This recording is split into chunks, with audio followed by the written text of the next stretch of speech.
Welcome to lesson number 3 for music class, but first let's sing a song together. All right, we're going to learn another warm-up that's a little bit more like a song than just a regular warm-up, but it's still in the warm-up category. So if you want to listen to this and maybe even learn a part of it, then when we get together in person, we'll be able to sing it all together without taking a lot of time to learn the parts. So I'm going to go through all 4 parts individually, and then I will have my family join me, and we'll do it all together so you can see how it goes. It's called Great Day. The words for the most part are great day, and the sun is shining. The sun's gonna shine on everyone. Okay? The first part would be what I would envision the boys singing, the men. And it goes like this. Doom, doom, doom, tss, tss, tss. Doom, doom, doom, tss, tss, tss. Doom, doom, doom, tss, tss, tss. The sun's gonna shine on everyone. The next part, great day, great day. Starting there, 1, 2, ready, and great day. Great day and the sun is shining. Great day. The sun's gonna shine on everyone. The next layer up. Starting here. And 1. Great day. The sun is shining on me. Great day. The sun is shining on me. Great day. The sun is shining on, the sun's gonna shine on everyone. And the last part, the part that probably goes on top, probably the sopranos, although it could be the altos. It's a little bit of the jazzy part of it. And there's your note. 3, 4, 1. Shine down, shine on me, won't you? Shine down, shine on me, won't you? Shine down, shine on me. The sun's gonna shine on everyone. And there's the 4 parts. All right, here we go. I'm essential. Everybody! Here we go. 1, 2, 3, 4. Doom, doom, doom. Tss, tss, tss. Doom, doom, doom. Tss, tss, tss. Doom, doom, doom. Tss, tss, tss. The sun's gonna shine on everyone. Great day. Tss, tss, tss. Great day and the sun is shining. Great day. Tss, tss, tss. The sun's gonna shine on everyone. Great day. Doom, The sun is shining on me. doom. Great day and the sun is shining on me. Great day. The sun is shining on the sun's gonna shine on everyone. Great day. The sun is shining on you. Great day. The sun is shining on you. Great day. The sun is shining. The sun's gonna shine on everyone.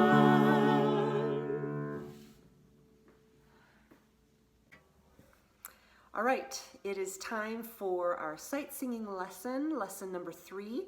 I know you're all super excited about that. It's probably a bit of review for most of you. Some of you are really familiar with the solfege system, do, re, mi, and the hand signals. Some of you aren't familiar at all. But hang with me on these sight singing lessons. It's under 5 minutes, so pretty easy to just go through, and I want you to pay a special attention to the visual aspect of the going up and the going down, because that's what's going to prepare us for looking at notes and their positions on the staff.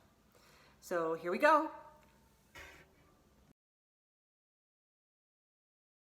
Welcome to Lesson 3. You're getting closer to reading real music. In this lesson, we're going to get you ready for that. Specifically, we're going to start getting those ears prepared. That means we want you to get used to hearing certain combinations of sounds. We call these patterns. We're going to start by singing the scales that you're getting used to by now. We'll go through them a little bit faster than you have before. We'll sing through the scales, first looking at them vertically. Notice over to the right side pictures of hands. Those hands are doing what we call solfege hand signs. It's like the sign language for solfege. We definitely encourage you to make these hand signs as you sing along to these videos. Let's start with our major scale. Here is Do. Do. 1, 2, ready, go. Do, re, mi, fa, sol, la, ti, do, ti, la, sol, fa, mi, re, do. Now let's sing a minor scale. Here is La. La. 1, 2, ready, go.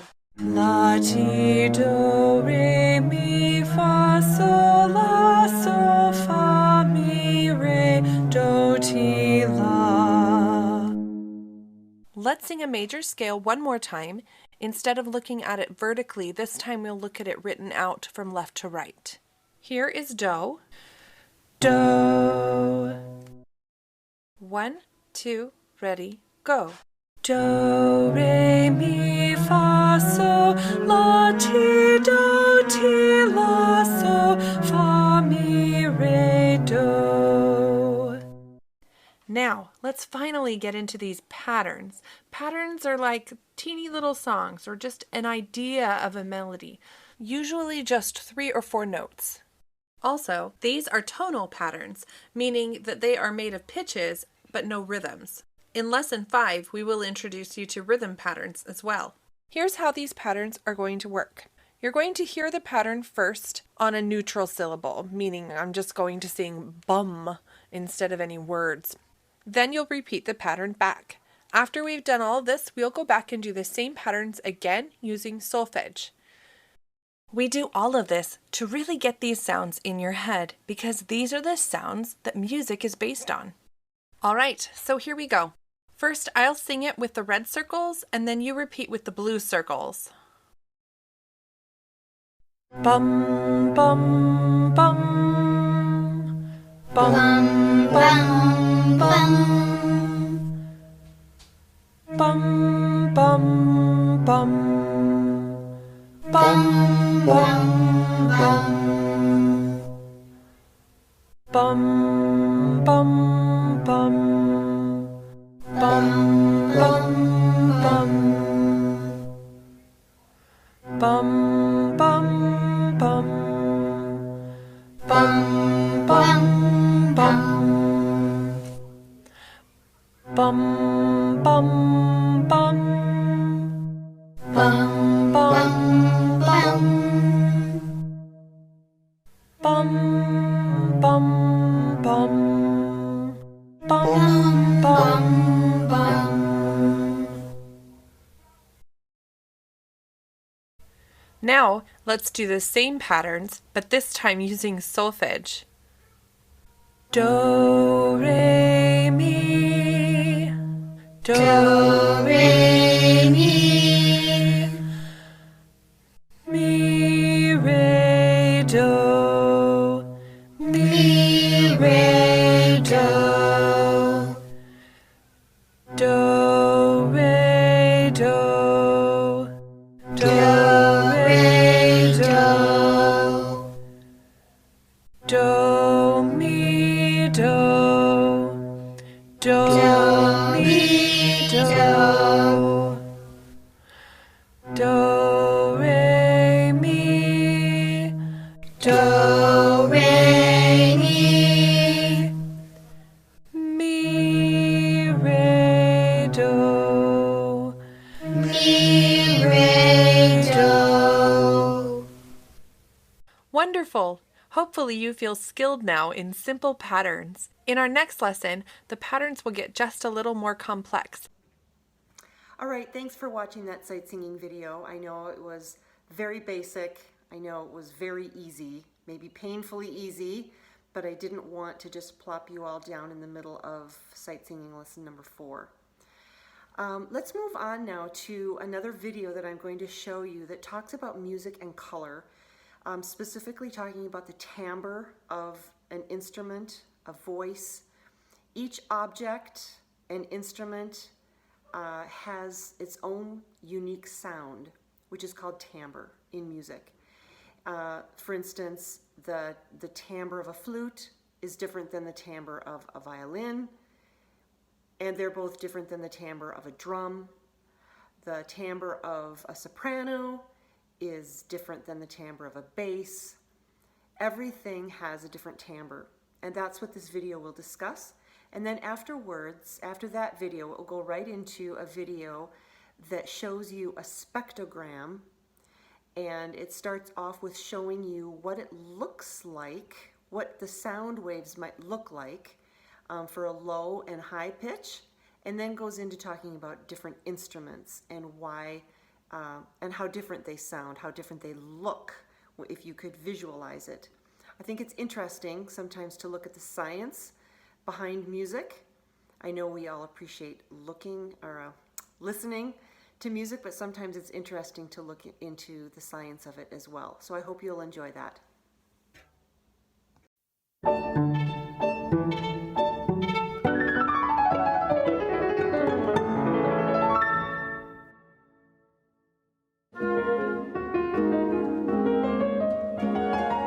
When you draw, how do you think about color? Do you like black and white? When do you decide to use color? Why do you use color? How do you decide which color to use? Do you use every crayon in the box?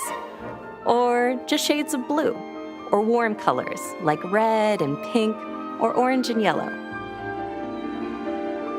Do you pick colors based on the mood and the feeling of the pictures you're creating? Artists use color to create feelings and moods. Composers and musicians do that too. In music, every instrument has its own unique sound. We call that timbre, or tone color. The timbre of a trumpet is different than the timbre of a violin, or a guitar, or a person's voice. Listen to these sounds.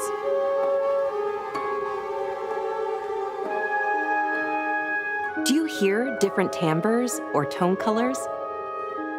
What do these sounds make you think of? Maybe you hear raindrops, or a clock ticking, or the tiptoe footsteps of a creepy ghost. Now I notice new timbres or tone colors coming in. I imagine new things: a rainforest, a waterfall, or a sunrise. Maybe it doesn't create an actual picture in your imagination, more just a feeling or a mood.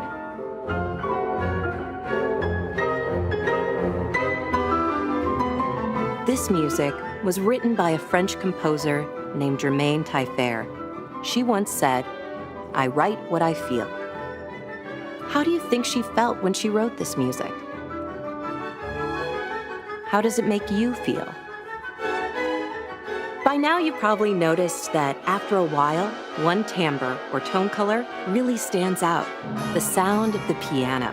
This piece is called Ballade for piano and orchestra, and it features a piano as a solo instrument.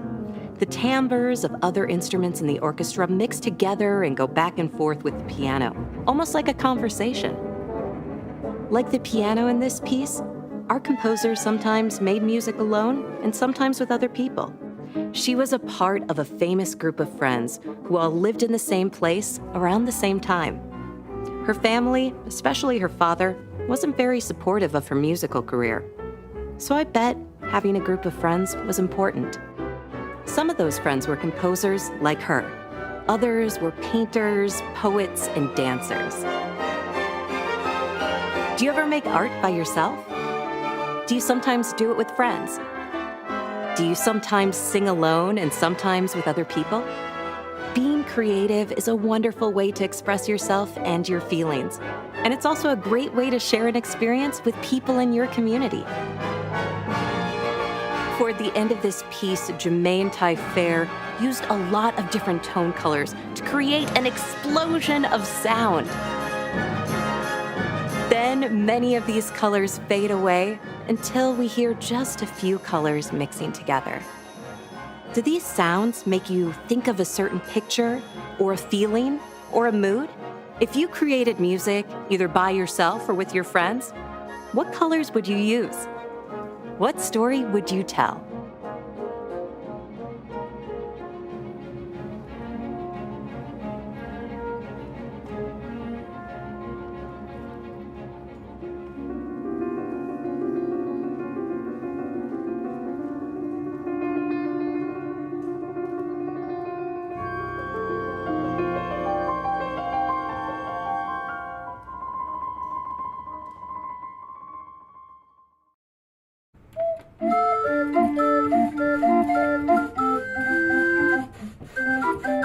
Hi, my name's Evan and I work at the National Music Centre in Calgary, Alberta, Canada. I'm here today to talk to you about spectrograms.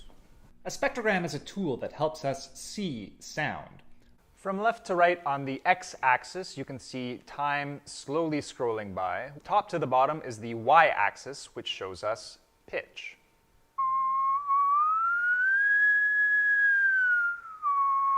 So the lower the pitch, the lower it shows up on our graph. The higher the pitch, the higher it shows up on our graph. This is a lot like musical notation. Volume is shown by the color. Each spectrogram has its own color scheme. This spectrogram uses black for no sound, red, then yellow, and to white for the loudest sounds. Now, the spectrogram is a great tool for understanding a concept called timbre. Timbre means the quality of sound. A flute does not sound the same as a trumpet, and that's because of overtones. Ah. So when I whistle, you can see it's a very pure pitch, just one line. But when I make the ah sound, you have lines stacked up. That's because most things vibrate at more than one speed per second. So down here is the lowest pitch I made, then a faster vibration, faster, faster, faster, faster, all the way up to here. If there aren't very many overtones, we say the timbre is dark. Lots of lines or overtones, we say the timbre is bright. When we speak, our vocal cords make very bright timbres, but the shape of our mouth and our head changes the sound. If we could speak without our head, we'd sound more like this. You can probably see that's a very bright timbre with lines stacked all the way to the top. But with our mouth, we can capture some of these faster vibrations, changing the sound.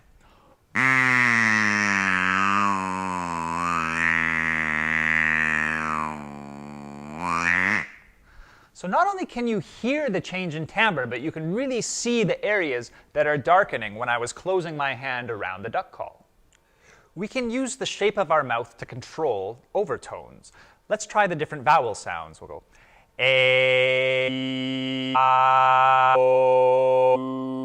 So you can clearly see A has this many overtones, E has some missing in here, whereas I really emphasizes those middle overtones, and O and U were cutting out a lot of the upper sounds. So now that you know what the spectrogram does, why don't you use it to find some bright sounds and some dark sounds? Happy exploring! There are two main factors that determine the timbre of an instrument: the source of the vibration and the instrument's shape. As we saw previously, some sounds start out as quite dark, like a whistle, or very bright, like the duck call. But also, vibrations act very differently when sent through a cone versus when they're sent through a cylinder.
So the timbre of an instrument is affected greatly not only by the source of the vibration, but the shape of the instrument itself. Why don't you try guessing just by how the instrument looks, whether it's going to produce a bright sound or a dark one? Happy exploring.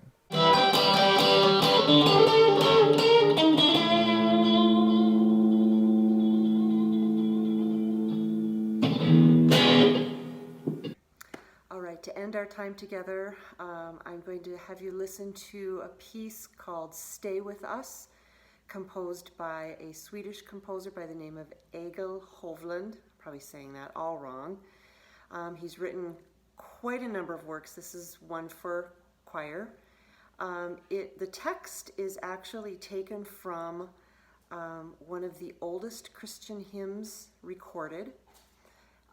And the lyrics are, "Stay with us, Lord Jesus, stay with us as soon as evening and night is falling.